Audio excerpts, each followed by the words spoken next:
tell me a story.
Don't worry, I won't hurt you.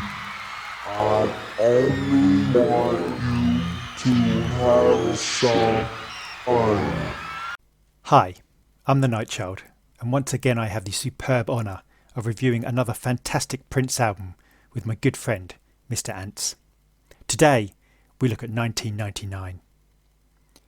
It is almost impossible to imagine a time before Prince's apocalyptic powerhouse 1999 exploded onto an unsuspecting musical world. An extraordinary funk pop thesis that launched 1,000 essays. An epoch-making, futuristic, stark, dark, broodingly sexual, adrenaline-soaked, groove-riding, musically masturbatory, chicken-greased slice of pure Prince. Acclaimed Prince writer Scott Woods describes 1999 as Prince's most Prince album, and as usual, he is not wrong.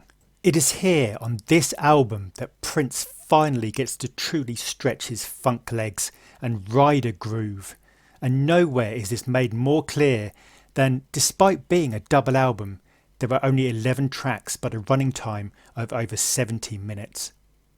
One could make the argument, and I certainly have a great deal of time for this argument, that 1999 was in many ways a real setting of a blueprint for Prince, a magnum opus which set out his musical stall fully and completely. After developing his new brand of funk, punk, synth-laden new wave with controversy, Prince's confidence was sky high, and he was on the cusp of finally embracing the greatness for which he always seemed capable. All that was needed was 2 or 3 huge pop classics that would grab the attention of the world.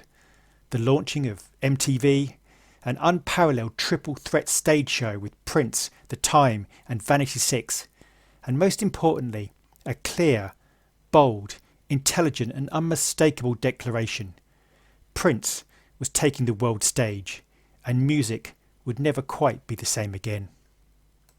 Released 12 months on from controversy in October 1982, 1999 was credited to Prince, although The Revolution were mentioned on the cover and were about to begin their remarkable run of albums with Prince, which largely defined the mid-80s musical landscape. Due to the technical limits of the new CD format, D.M.S.R was left off that version, and I still remember the sheer joy when I heard this track for the first time a couple of years after I discovered Prince. Thankfully, it has now claimed its rightful place on the CD album. Indeed, according to the always remarkable Prince Vault, there were 2 other versions released. One was a 7-track LP, which removed D.M.S.R, Automatic, All the Critics Love You in New York, and International Lover. At the same time, there was a cassette issue of the album, with 9 tracks, adding D.M.S.R and the non-album track How Come You Don't Call Me Anymore. It's hard to imagine anything other than the full version now, and it's crucial for this project that one takes the time to revel in the upbeat, dancing whilst facing the apocalypse iconoclasm of 1999, the sultry, burning, yearning of Little Red Corvette, the rockabilly freneticism of Delirious, the sometimes dark, intoxicating and mesmerising grooves of Automatic, Let's Pretend We're Married and Lady Cab Driver. The bravado and showmanship of D.M.S.R and All the Critics Love You in New York. The complex, entrancing, hypnotic immersion of Something in the Water Does Not Compute. The fiery but reflective, pomp-filled sadness of Free, and the luxuriating, sumptuous, deep, reclining chair, hot tub, pure luxury of International Lover. Prince, on the album, is fearless, bursting at the seams with seemingly endless creativity, recording innovations, earworm grooves, rousing, inspiring proclamations, and the coy, subtle, toying smirk of someone who knows they are rising to the top of their game and the music world. The summit was so close, and soon Prince would see if it was everything he had imagined it to be. I could tell you that the album 1999 was verified 4 times platinum some 20 years ago. I could tell you that the visually iconic videos for 1999 and Little Red Corvette were both huge plinths of the newly launched MTV, and Prince, alongside Michael Jackson, became the first black artists heavily featured in a new technological age. I could tell you that 5 commercial singles were released, those being 1999, Little Red Corvette, Delirious, Automatic and Let's Pretend We're Married, not to mention the promotional release of D.M.S.R. I could even mention that the success of 1999 truly put into place the building blocks of success that gave Prince the prestige and proclaim that made his next step of asking for a feature film that much more attractive. But none of this is truly what makes this album special. What makes it special is the sheer bursting emotion, instrumental dexterity and perfection of much of this album. The joy is in the listening, the imbibing of this extraordinary genius. It's time to let Prince take you on a journey like no other. The sky is about to turn purple, and we are about to dance our lives away.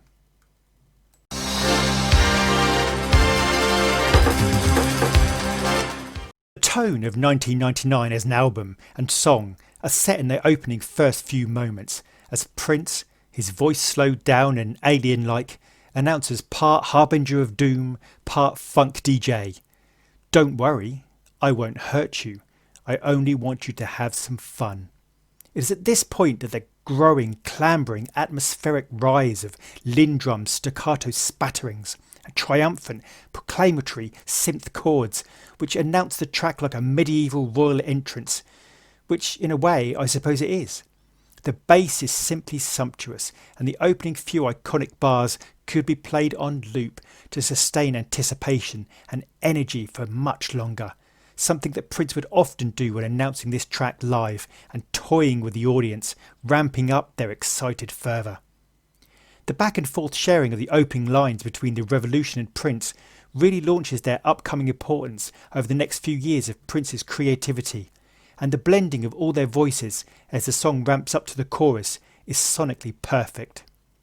I've always felt that in a way 1999 is very much the younger sister of the track Let's Go Crazy, which would open Prince's next blockbuster album. Both songs grappling with the craziness of the world, of living life while you can, partying as the world, or oneself, comes to an end. Prince implores us to party in the face of the end times, to choose the only freedom we truly have, to exist in the moment, to face this existential angst the only way we truly can, through hedonism. Not necessarily the hedonism one may think of in a rock star's life, but the sheer embracing of the current moment, this letting it all go and losing one's self-empowerment. Life is just a party, and parties weren't meant to last, is a succinct epigraph for Prince's philosophy. The angst-ridden new world of huge destructive weapons is centre of Prince's mind. War is all around us. My mind says prepare to fight. So if I gotta die, I'm gonna listen to my body tonight. It's telling, as is the clear, nervous apprehension of the line. Everybody's got a bomb. We could all die any day.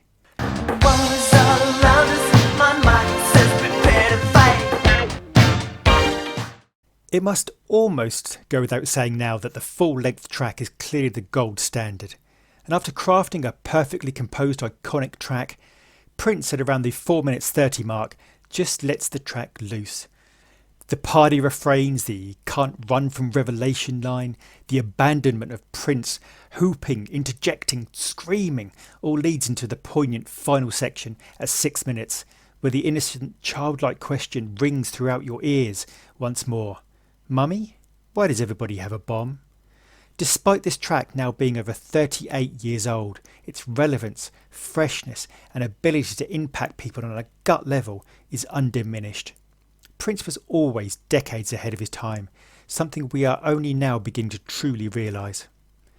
Interestingly enough, Bobby Z has stated that Prince wrote 1999 after viewing the HBO documentary The Man Who Saw Tomorrow, a film about Nostradamus. In July 1982, when Prince wrote the track, 1999 seemed a lifetime away, but in days of division and hate, it could simply represent our own future. One last point that is intriguing is that 1999 was the last track recorded for the 1999 project, and like so many last-minute additions, such as When Doves Cry, for example, the last addition became a defining theme for the entire project. I guess I should know by the way you parked your car sideways at a wooden latch. As 1999 ends, Prince's falsetto whispers and fades into the distance. Then emerging from this party at the apocalypse scene comes this iconic synth line, evoking a hot and smoky night amongst the neon lights of the city. It's time to take a drive in Prince's Little Red Corvette. This pop masterpiece by Prince has a couple of origin stories. After Prince passed, a woman from St Paul, Maya Ling Stone, claimed the song was inspired by her. She claimed to have first met Prince in 1976 and again in 1979, when apparently Prince started dating her. She apparently had pictures of jockeys on her wall where she lived. Lisa Coleman also believes Prince came up with the idea for the song after making out with Vanity in the back of her 1964 pink Mercury Montclair Marauder, which Prince would regularly borrow from her, as in her own words, it was awesome and the perfect cruisemobile on a beautiful Minneapolis day. Whatever the inspiration was, it was clear it had served Prince to create not just a great track, but one of his most iconic tracks, and one of the most iconic tracks of the 1980s by any artist. This is pure pop brilliance.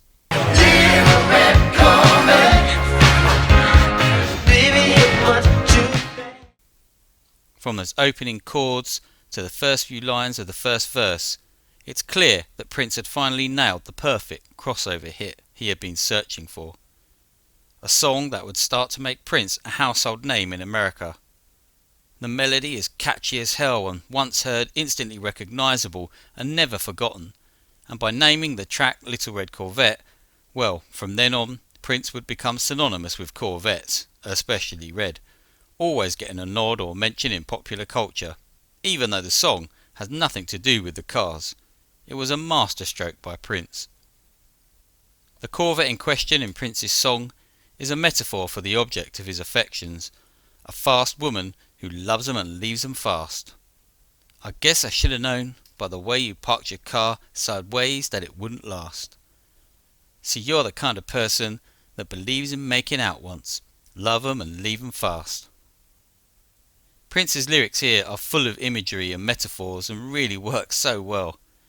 I guess I must be dumb 'cause you had a pocket full of horses, Trojan and some of them used. But it was Saturday night, I guess that makes it all right. And you say, what have I got to lose? And honey, I say, Little Red Corvette, baby, you're much too fast. Little Red Corvette, you need a love that's gonna last. The music is fantastic, at its best atmospheric and brooding, and at its grooviest with a pop rock edge with the mix of synth, Lindrums and guitars. Des Dickerson takes the lead guitar solo duties here and does a fantastic job. The first main solo coming in at the 1 minute 55 mark, and again from around the 2 minutes 40 mark to 3 minutes 15. And as we come out from the solo, we get one of Prince's most classic lines. Girl, you got an ass like I've never seen. And the ride, I say the ride, is so smooth, you must be a limousine. Little Red Corvette was released as the second single from the 1999 album, and it gave Prince his biggest hit so far, reaching number 6 on the US Billboard Hot 100 chart. A 12-inch dance mix was also released, which deserves a review of its own at some point.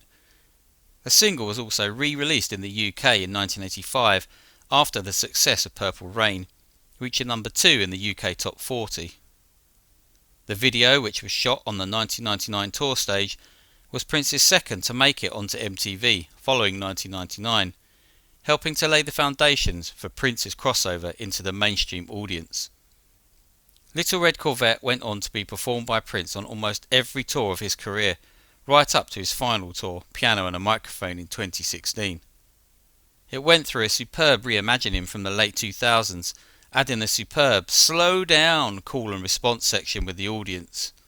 The track was included on the compilation albums The Hits to B-Sides in 1993, The Very Best of Prince in 2001, and Forever in 2016, after Prince's passing.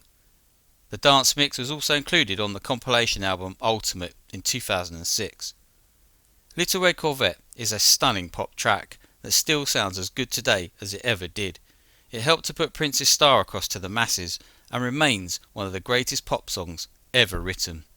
Slow down.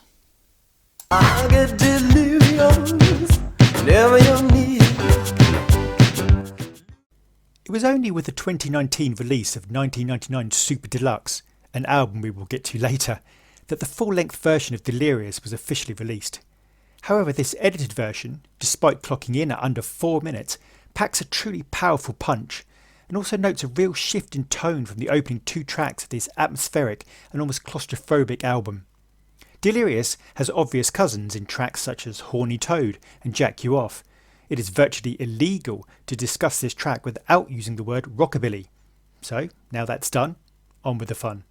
And fun is this track's raison d'etre.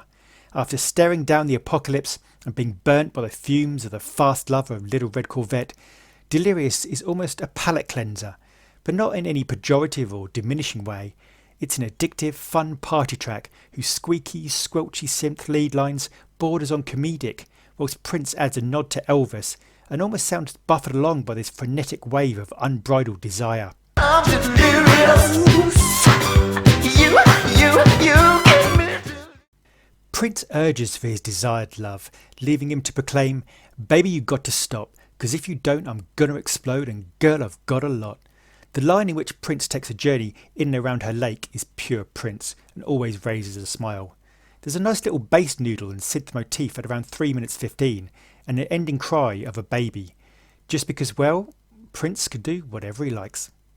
It's a track that Prince continued to play throughout his career live, and in the 2010s he would often interpolate it with Let's Go Crazy. Its bubbly energy works well in concert, and Prince clearly thought enough of it to make it a single release nearly 10 months after the album's release. In terms of the entire album, Delirious is a bit of an oddity. It feels much more lightweight than a lot of the darker tracks such as Automatic, Something in the Water and Lady Cab Driver, whilst not having the iconic status of the opening 2 tracks. Prince, not always but often, would use the 3rd track as a seductive ballad, such as The Beautiful Ones, or a funk workout a la Housequake. But here it acts as a short interval as we head into 3 or 4 of the longest tracks on the album, with a range of complex, sexual, social and spiritual dimensions. It's that last gulp of fresh air before we dive into the depths of some truly otherworldly tracks, some of them truly delirious.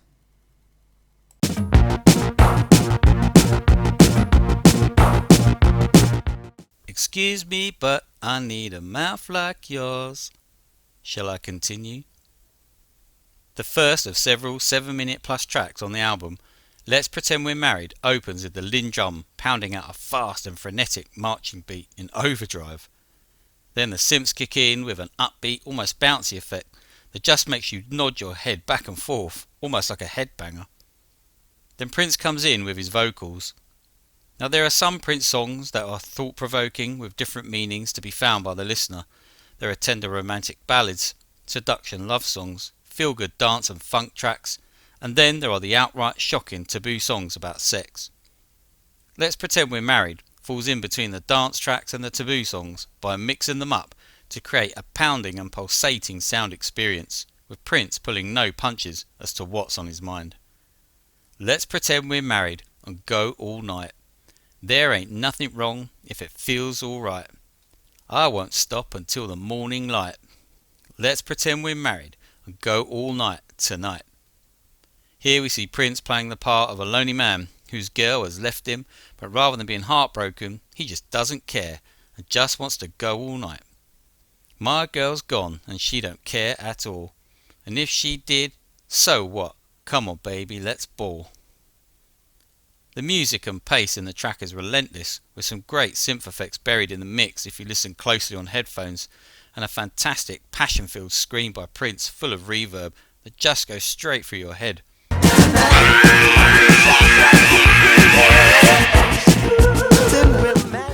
Then there is a great section where Prince plays the lead line on the synths, with the Linn drum pounding between each line, making you tap your foot in accordance. This section leads to the most shocking part of the track lyrically, as Prince starts to declare how much he wants to, with each time being highlighted by the synths to give it more effect. Can you relate? I wanna fuck you. Yeah, I wanna. The track ends with Prince stating his own ethos and personal agenda. With his vocals stacked up, we hear, "Whatever you heard about me is true. I change the rules and do what I want to do. I'm in love with God, it's the only way. 'Cause you and I know we gotta die someday. You think I'm crazy? You're probably right. But I'm gonna have fun every motherfucking night. You like to fight? You're a double drag fool. I'm going to another life. How about you?" It's a fantastic end to a pulsating dance track. Let's Pretend We're Married was the final single release from the 1999 album, coming out a year after the album's release and reaching number 52 on the US Billboard Hot 100 chart.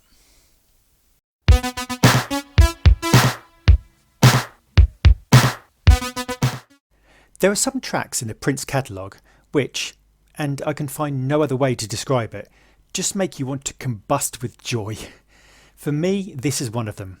From the opening few bars, Prince lays his stripped down funk bare. This is Prince's manifesto, his call to arms, his standard bearer, his declaration for a new funk nation. The opening hour, the wasting no time bursting proclamation, everybody, get on the floor, what the hell do you come here for?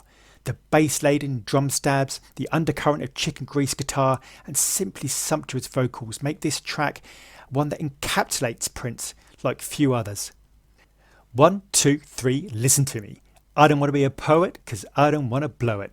I don't care to win awards. All I want to do is dance, play music, sex, romance, and try my best to never get bored. Prince even has the side-eyed cheek to diss his alter ego when he decries that Jamie Starr's a thief and demands that we all take a bite of his purple rock. Who else but Prince? Dance, music, sex, romance. Oh, everybody say, ooh. From wearing lingerie in a restaurant to just shaking it like you just don't care, Prince builds upon his previous extolling of freedom in tracks such as Uptown and Sexuality, urging us all to embrace his Minneapolis mantra of dance, music, sex, romance, the four loves of Prince's world that sustained him always. Even before the remaster, the sound here on headphones is a deep, filling, springy one, and truly it does something strange to that part of your brain that processes all things funky. It's like a shot of adrenaline, a drink of excitement, and it will, without fail, lift any spirits. The almost crazily long chicken grease guitar starting at 2 minutes 53 leads into Prince playing some sticky synth and guitar runs. Prince even implores the white people to clap on the 4 now. The scream at 4 minutes 49. Well, is there anyone who screams like Prince? The call and response section just after 5 minutes is something that Prince would utilise superbly during his many live renditions of this track throughout the years. I love the little D.M.S.R sliding backing vocals and the descending drum rolls that follow too. Prince always stated that he admired Joni Mitchell because she used space so well, and here is another example of Prince being a genius in that area too.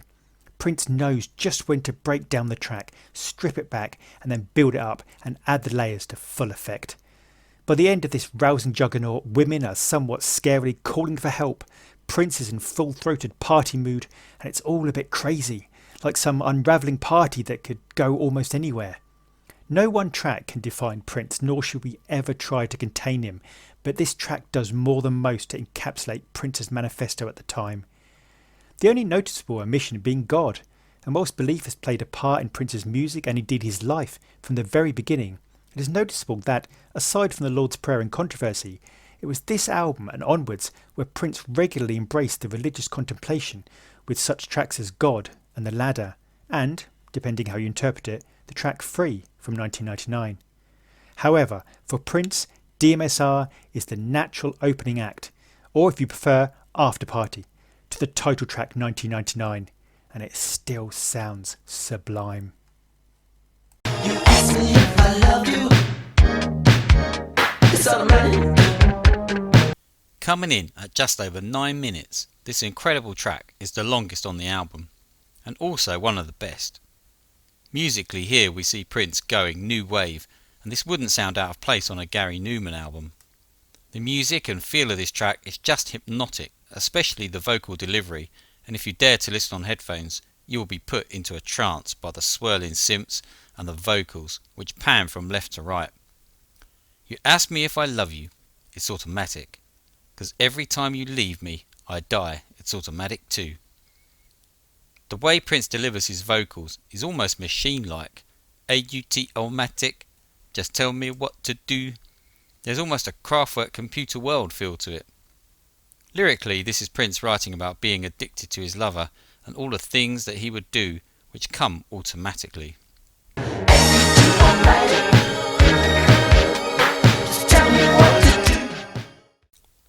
I'll rub your back forever, it's automatic. I'll look for a needle in a haystack, it's automatic too. I'll go down on you all night long, it's automatic. Yes I will, babe, and even if I'm right, I'll be wrong, it's automatic too. Then at around the 4-minute mark we hear Prince speaking to his lover, which again, if you're listening on headphones, pans from left to right, and it feels as though Prince is going through your brain. There are so many synth effects going on in this track too, with an emphasis on airplane travel, with references to fastening seatbelts and preparing for takeoff, with the synths becoming the jet engines, metaphors that Prince returns to and takes to the max in the final track on this album.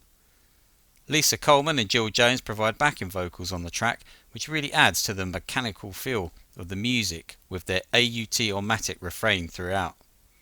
Then at around the 6-minute 40 mark we hear them saying, I dream of how you kiss me, not with your lips but with your soul. With you I'm never bored, talk to me some more, I can hear you, I'm going to have to torture you now. Which leads into a guitar solo, backed up with Lisa and Jill moaning and crying with their voices multi-tracked and Prince's guitar wailing out high notes in response. A great moment.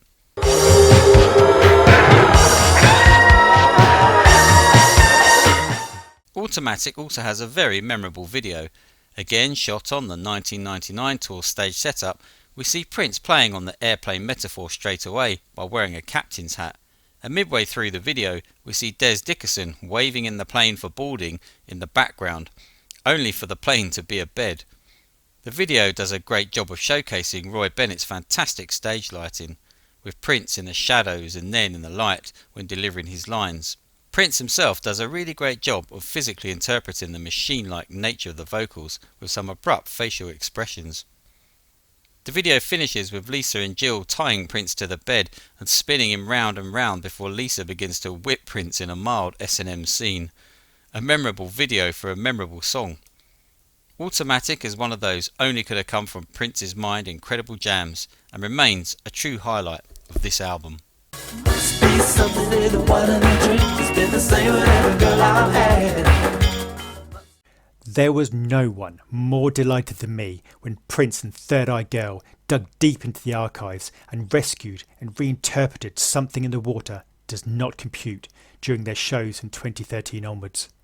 I've always felt that this was an underappreciated gem, a masterpiece of done wrong angst, a pleading, visceral at times uncomprehending defiance, demanding answers from his lover, from himself, and from the sky.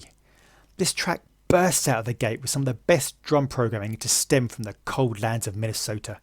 The staccato drum bursts are like fireworks or artillery fire.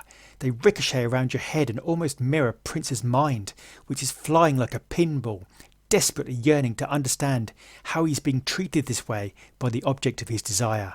The opening lines, "Some people tell me I got great legs, can't figure out why you make me beg," are almost reminiscent of "How come you don't call me anymore?" in terms of their message of, well, to put it another way, why you want to treat me so bad.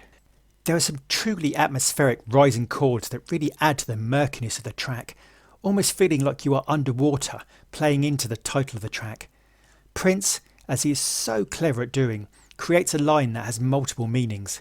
You think you're special? Well, so do I. Is he saying that he agrees that the object of his attraction is special? Or that he also thinks that he himself is special? Or both? Prince cannot compute why he's treated like this. Why must he stop with her before he starts? He can buy her fancy clothes and cars, but has no idea who she truly is. Speaking of which, the scream at 2 minutes 4 is just the appetizer for this track's gospel transcendence. Something's gonna do that. Now you know. 2 minutes 37, he begins with a series of screams which quite frankly proves that there was never and there will never be anyone like Prince. So much so that around the 3 minute mark, the drum programming seems to stutter and fall apart, like the raw, edgy frustration of the track can no longer be contained. The multi-layered vocal backing, added little effects and falsetto touches prove the depth of the tracks Prince created. As the track reaches an end, Prince finally manages to come to a peace, a truce of understanding, as he, in a moment of naked openness, comes to the realization, I do love you, I do, or else I wouldn't go through all the things that I do. The keyboards swell and relax. Maybe, just maybe, he's a step closer to understanding.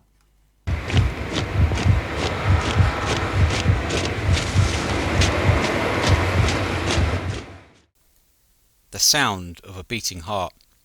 Soldiers' feet come marching past, through what sounds like swirling, howling winds, and suddenly, coming out of this cold and harsh-sounding environment, comes Prince's falsetto and piano, making you feel like the sun is coming up over this scene, filling you with warmth and hope. This is Free. Sleep till the sunrise. Listen to the falling rain. Free is a really interesting track in terms of Prince's psyche and his growth, as here we have Prince writing about being glad to be free, and yet in just over 10 years from this record, Prince was far from being free, writing slave on his face in his own private war against his record company.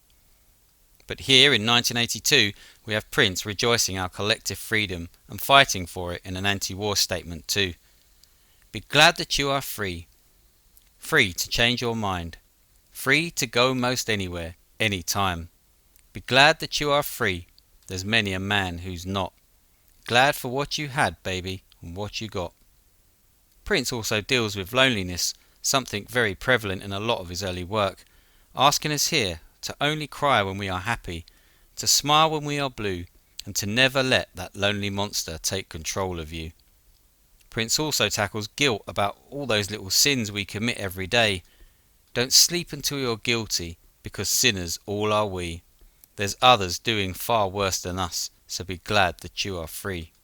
The overriding feeling and message of the song is one of hope and one of not taking things for granted.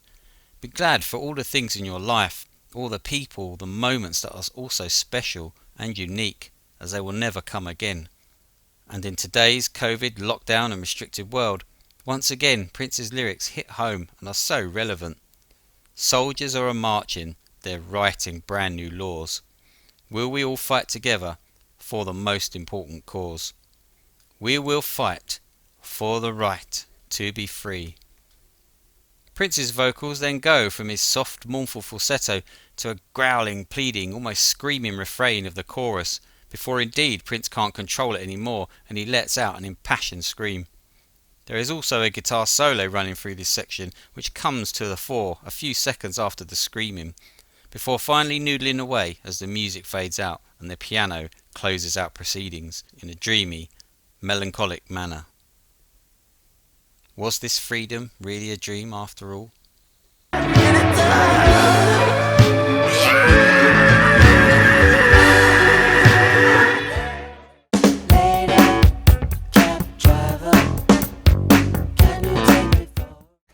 second longest track on the album, stretching out to 8 minutes 25. This is arguably the darkest and most complex, multifaceted, atmospheric immersion of the album. Prince shouts for a taxi and the groove settles in. A gorgeous rubbery bass with a delicate, slow, flecking pulsar guitar and the lady cab driver refrain, sung in an intimate, almost androgynous way. There could be an argument that this might just be the older, adults-only version of Little Red Corvette, with Prince begging the lady cab driver to take him for a ride, but not in the traditionally romantic sunny day way, but in a I'm growing cold, get me out of here, feel I'm gonna die way. Prince knows he's lonely, and lonely's not the way to be, and implores the female chauffeur to drive this demon out of me. It's clear Prince's character is confused, bewildered. I don't know where I'm going because I don't know where I've been. He pleads, help me girl, I'm drowning, mass confusion in my head. And in a truly heartbreaking line, Prince asks, will you accept my tears to pay the fare? This is a strikingly mature and nuanced track for an artist of just 24 at the time to create and perform. Musically it shares a great deal with the recently released track Rearrange from the 1999 Super Deluxe, and it is posited that perhaps Lady Cab Driver was a partial reinterpretation of that track with a huge shift in lyrical focus. After a funky synth, bass and drum groove, at 3 minutes 10 it all kicks off wildly. Prince, with the added vocal performance of the mesmeric Jill Jones, begins a section where controversy certainly lies. Some have described it as a passionate lovemaking, some as something more roughly hewn. The lyrics are certainly open to interpretation. I've always personally viewed the encounter as an act of lovemaking through which Prince exercises his inbuilt frustrations of the world. Now bear in mind this experience is permeated with Jill moaning and quasi-sexual exasperations and Prince thrusting his points across both physically and metaphorically. I don't usually quote lyrics at length too often, but here there is a truly unique mix of poetry, self-doubt, anger, sexuality, religion, social conscience, love, loneliness and bewilderment. This is truly a case where I want to throw out the question to everyone listening. What do you make of the lyrics? How do you interpret them? Are they problematic, candid, toying, achingly lonely, or something else? These are Prince's words. This is for the cab you have to drive for no money at all. This is for why I wasn't born like my brother, handsome and tall. This is for politicians who are bored and believe in war. This, yeah, that's for me. That's who that one's for. This is for discrimination and egotists who think supreme. And this is for whoever taught you how to kiss in designer jeans. And that one's for where you have to live. This one's for the rich, not all of them, just the greedy, the ones that don't know how to give. This one's for Yosemite Sam and the tourist at Disneyland. And this one, oh yeah, that's the one. That's for the creator of man. This is for the sun, the moon, the stars, the tourist at Disneyland. This is for the ocean, the sea, the shore. This is for, and that's for you, and that's who that one's for. This is for the women, so beautifully complex. This one's for the love, without sex. This is for the wind that blows no matter how fast or slow. Not knowing where I'm going, this galaxy's better than not having a place to go. And now I know. Then, some seagulls into the fray. Yes, I said seagulls. It's Prince, he can do whatever he likes, it's fine. Then some church bells, and then at 5 minutes 43, a keyboard and guitar duel, which sounds just so good, it's unbelievable that this wasn't recorded yesterday. At 6 minutes 21, Prince decides to blow bubbles underwater, because, once again, he is Prince. The keyboard holds are almost anxiety-inducing, atmosphere pounding. After breaking his loneliness temporarily, Prince returns to the bustling city and the everyday existence, like he had had a dream in the back of a cab. I'm still not sure I know what was real and what wasn't. You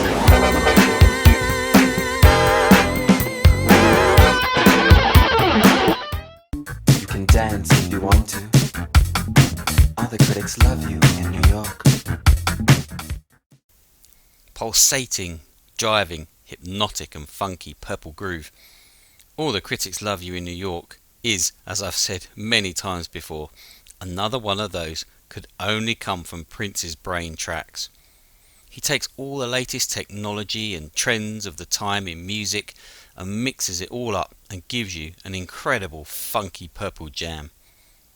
It's time for new direction. It's time for jazz to die. 4th day of November, we need a purple high. Turn it up. Lyrically, all the critics see Prince taking a mocking swipe at those darling critics to whom you can do no wrong. You can wear what you want to, all the critics love you in New York. You could cut off all your hair, I don't think they'd care in New York. While you can play what you want to, all the critics love you in New York. They won't say that you're naive if you play what you believe in New York. The music, as I said before, is just hypnotic.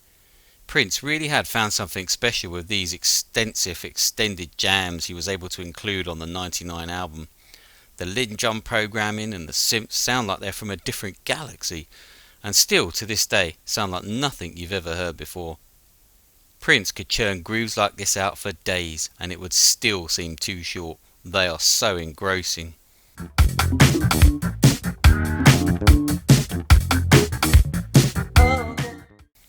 Prince's drugs of choice are his music mixed with sexuality and spirituality, and on the 1999 Deluxe we have the track Purple Music, where Prince talks about not needing drugs, as purple music does the same to his brain and his high. And here, on All the Critics Love You, we have Prince chanting, "Body don't want to quit, gotta get another hit. Body don't want to quit, gotta get another hit," whilst also taking a swipe at drug-fueled hippies. Look out, all you hippies, you ain't as sharp as me. It ain't about the tripping, but the sexuality. Whilst we hear Prince's voice sounding like it's on a police radio or something, saying, "Yes, we're certain of it, he's definitely masturbating." Prince's extended experimental new wave funk electronic dance fueled creations on 1999 truly are like a drug to the listener. They are hypnotic, intoxicating, immersive, sexy and funky beyond belief. Prince would later rework the track for live shows from the late 2000s, often changing the New York to whatever city he was playing in. There is a great version on the Indigo Night CD from the 21 Nights in London, but the Montreux version from 2009 is just extraordinary, as Prince adds incredible funky guitar to the track, changing the whole dynamic, taking the roof off the building. Just incredible. International lover. It is both truly fitting that this track was originally intended for the Times' second album, What Time Is It?, and also that it was recorded 3 days after the track Gigolos, Get Lonely Too. Having created an absolutely classic big band ballad on the previous album with a sauntering Do Me Baby, this genre of track was to play a central part of the Prince creative canon for decades to come. From the first opening sustained note which is held to the point of breaking, the synth and bobbing bass stabs, Prince bursts straight onto the scene, holding your attention. And then, after asking for this dance, Prince throws open the gauntlet. "Darling, it appears to me that you could use a date tonight, a body that'll do you right. Tell me, am I qualified?" This is where Prince luxuriates, taking his time, panting his lines, moaning and yearning between the lines, toying with his lover, making those statements that only Prince could get away with. Part cocksure, part tongue-in-cheek, bravado meets adoration. Prince smirks. "Baby, I know it's hard to believe, but this body here is free tonight." Baby, I know it's hard to believe, but this. Prince has his Prince International Lover airplane parked right outside, and he's ready to take you around the world. Mr. Goodnight is basically ready to fulfill every desire. Just like the refrain in Get Off about not being served, Prince is only too aware that it's been a long time since you were satisfied. The Seduction 747 is ready with your pilot Prince speaking. The original idea was for Jill Jones to don an air hostess outfit and for Prince to recreate this scene on a reclining seat on stage during the 1999 tour, but plans were changed. It certainly would have been an iconic moment. Very few artists rap sexual desire and humour the way Prince can.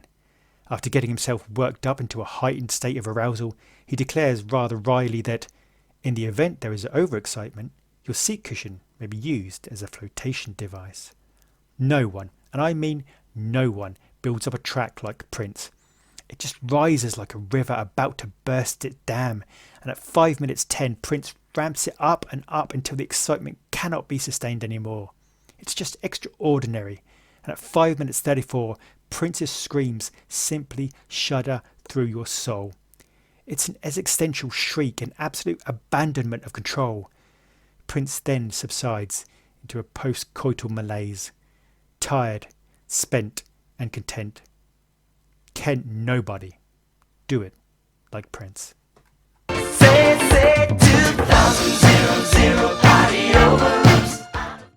Normally, we would round off our review with an in conclusion section. However, the Nightchild's introduction to this review really said everything there is to say and more on this groundbreaking album by Prince. There really isn't a whole lot more I can add other than to reaffirm that this album was a real benchmark, a massive building block of the cornerstone of Prince's career. It finally gave Prince the massive crossover hits in America he had been striving for, and with the birth of MTV and Prince being one of the first black artists on the channel, it gave Prince's future ideas for a movie the opportunity to be taken seriously. And without 1999, Purple Rain would probably not exist in the way we know it today. That makes 1999 not only one of the best Prince albums ever, but also one of the most important. From its experimental long jams like Something in the Water and All the Critics, to its pop genius of 1999 and Little Red Corvette, 1999 is a stunning piece of work. The Super Deluxe release in 2019 only added to the legacy of this landmark album and includes some incredible vault tracks.